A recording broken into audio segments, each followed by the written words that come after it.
You laughed today, didn't you? You replied messages, maybe even smiled. But deep down, it felt like nothing touched you. No excitement, no sadness, just quiet. Like someone turned the volume of your emotions all the way down.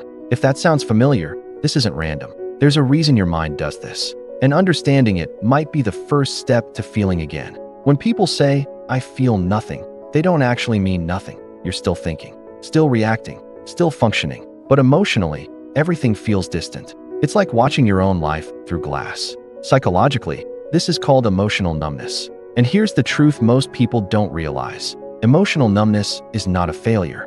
It's a defense. Your mind isn't broken. It's protecting you.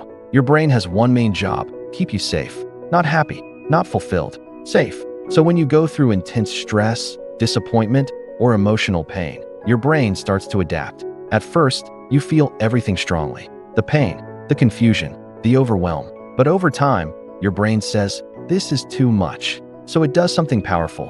It lowers the intensity of all emotions, not just the painful ones. That means less sadness, but also less joy, less anxiety, but also less excitement. You don't just lose the bad feelings, you lose the good ones too. So what actually triggers this? There are a few common psychological patterns behind emotional numbness. 1. Emotional overload. When you've felt too much for too long, stress, heartbreak, pressure, your system burns out. It's like a phone overheating. It doesn't shut down completely, it just slows everything. 2. Suppressed emotions. If you've trained yourself to stay strong, not react, or not feel, those emotions don't disappear. They go underground.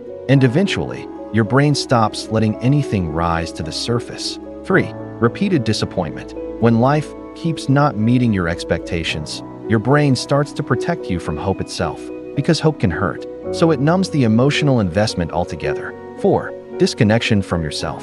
Sometimes you've been focused on surviving, pleasing others, or just getting through the day, that you slowly lose touch with what you actually feel. The hardest part about emotional numbness is this. You know you should feel something, but you don't. Someone hugs you, you respond. Someone jokes, you laugh. But inside, it's quiet. This creates a kind of internal confusion. You start asking yourself, what's wrong with me? Why can't I feel like I used to? Am I becoming cold? But you're not cold. You're guarded. There's a difference. Coldness is a choice. Numbness is a response. Here's where it gets deeper. Emotional numbness can become a cycle. Because when you feel nothing, you stop engaging deeply. You avoid vulnerability. You disconnect from people.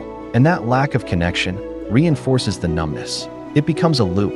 Numb, disconnected, more numb. And over time, life starts to feel flat. Not painful, but not meaningful either. And honestly, that can feel worse than pain. The way out of numbness isn't forcing yourself to feel something. It doesn't work like that. Instead, it starts with small reconnections, noticing little moments, sitting with silence instead of escaping it, allowing even slight emotions without pushing them away. Feeling doesn't come back all at once. It returns in fragments. A moment of genuine laughter, a sudden wave of sadness, a memory that hits deeper than expected. And that's a good sign, because it means your mind is slowly saying, it's safe again. If you feel nothing right now, it doesn't mean you've lost yourself. It means a part of you is trying to protect what's left, but you're still there, underneath the silence. And with time, awareness, and small moments of honesty, you won't just feel again. You'll understand yourself in a way you never did before. If this resonated with you, you're not alone. And sometimes, just understanding why you feel this way is the beginning of feeling again.